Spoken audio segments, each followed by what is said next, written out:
warahmatullahi wabarakatuh. Perkenalkan, saya Diva Zalvana Zoksuma dengan PM 3 angka terakhir 031.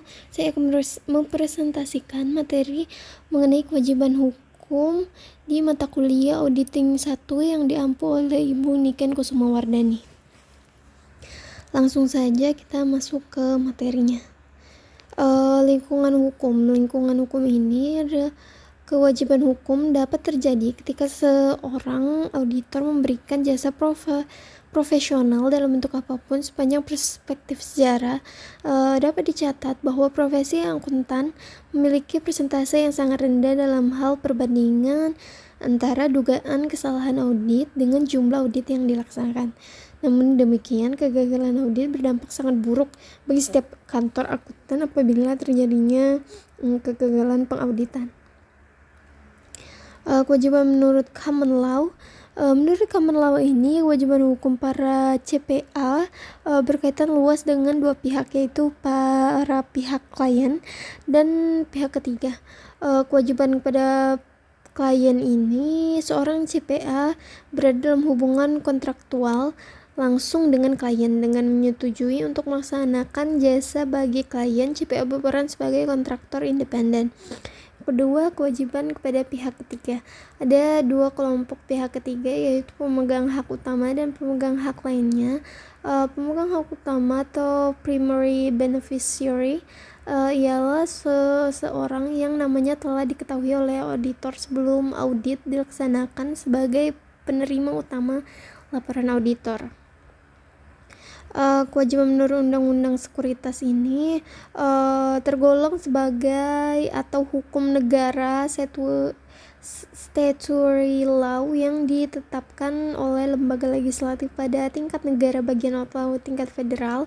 Sebagian besar negara memiliki undang-undang pengaman surat berharga Blue Sky Laws yang dimaksudkan untuk mengatur penerbitan dan perdagangan sekuritas dalam suatu negara bagian. Biasanya undang-undang ini mewajibkan pengarsipan laporan keuangan yang telah diaudit oleh suatu badan pengaturan yang ditunjuk.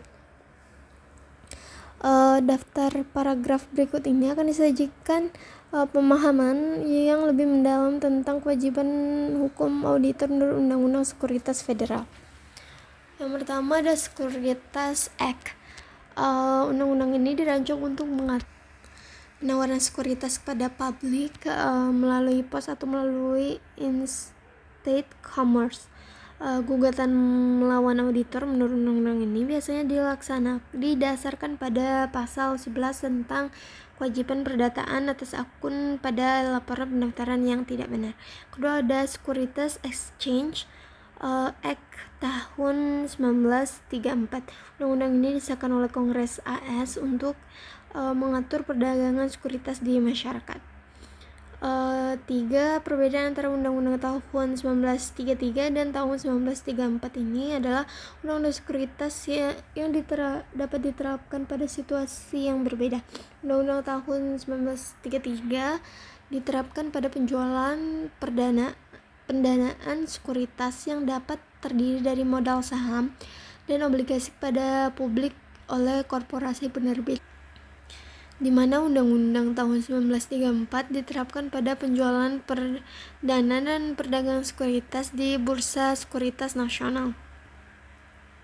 Yang keempat ada Private Securities Litigation Reform Act tahun 1995. Undang-undang ini disahkan oleh Kongres pada tahun 1995, dimaksudkan untuk mengurangi risiko litigasi yang ceroboh bagi auditor. Perusahaan yang menjual sekuritas pada publik dan para pihak yang berafiliasi dengan penerbit sekuritas seperti penjabat perusahaan, direktur, serta penasehat profesional, penjamin emisi, dan penasehat hukum. Ketentuan spesifik dalam undang-undang ini adalah sebagai berikut. Yang pertama, kewajiban profesional.